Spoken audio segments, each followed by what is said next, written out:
In the dawn of myth, when gods still walked among men, there lived a child born of thunder and fate. Hercules, son of Zeus, king of the gods, and Alcmene, a mortal woman. From birth, his destiny was shadowed by divine jealousy. Hera, queen of the gods and wife of Zeus, despised the boy who embodied her husband's betrayal. She swore that his life would be nothing but trial and torment.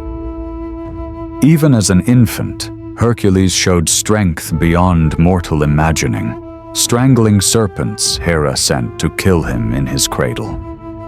Yet for all his might, he could not escape the cruelty of the gods. Years later, Hera clouded his mind with madness, driving him to commit an unthinkable act, the destruction of his own family. When the madness lifted, and he saw what he had done, guilt consumed him like fire.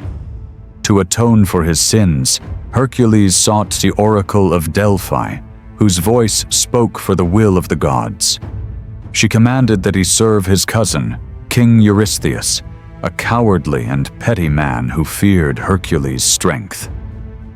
Eurystheus saw an opportunity for humiliation. He would assign the hero 12 labors, each one designed to destroy him. The first challenge, the Nemean Lion, a monster whose golden hide could not be pierced by blade or arrow. For days, Hercules hunted the beast until at last he cornered it in its cave. When his weapons failed, he used his bare hands, wrestling the creature until life fled its body. He skinned it with its own claws, wearing the pelt as armor, a symbol of his defiance against the impossible. Next came the Lernaean Hydra, a serpent with 9 heads, one of which was immortal. Each time Hercules severed a head, 2 more grew in its place. Only by burning the necks with fire did he prevent them from regenerating. When the battle was done, he buried the immortal head beneath a massive stone, sealing away the creature's poison forever. The labors grew no easier.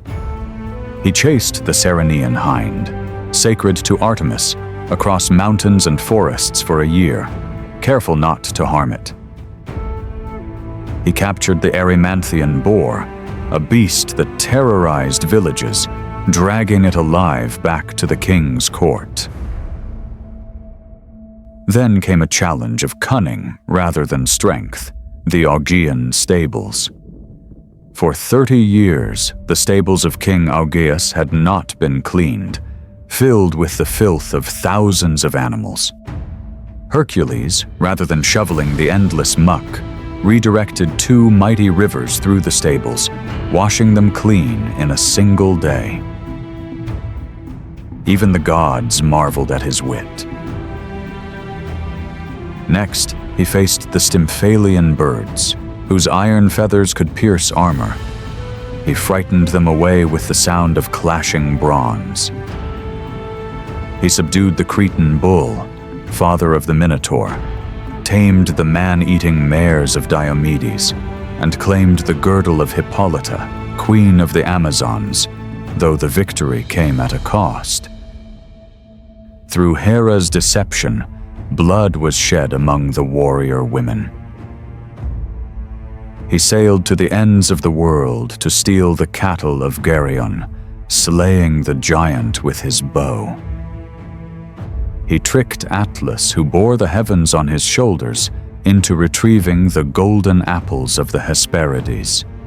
And finally, he descended into the Underworld itself, the realm of the dead, to capture Cerberus, the monstrous 3-headed guardian. Without sword or shield, Hercules wrestled the beast with his bare hands and emerged from the darkness, triumphant. Through 12 impossible trials, Hercules was tested not only in strength, but in spirit.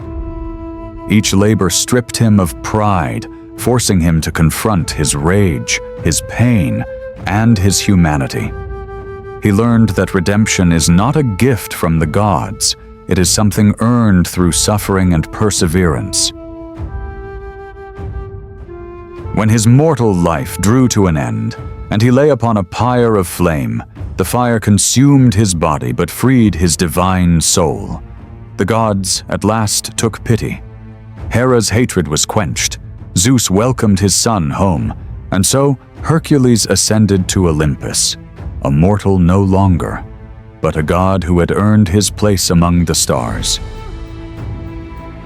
To this day, his name stands for strength, courage, and endurance, not because he never failed, but because he rose again and again to face the impossible.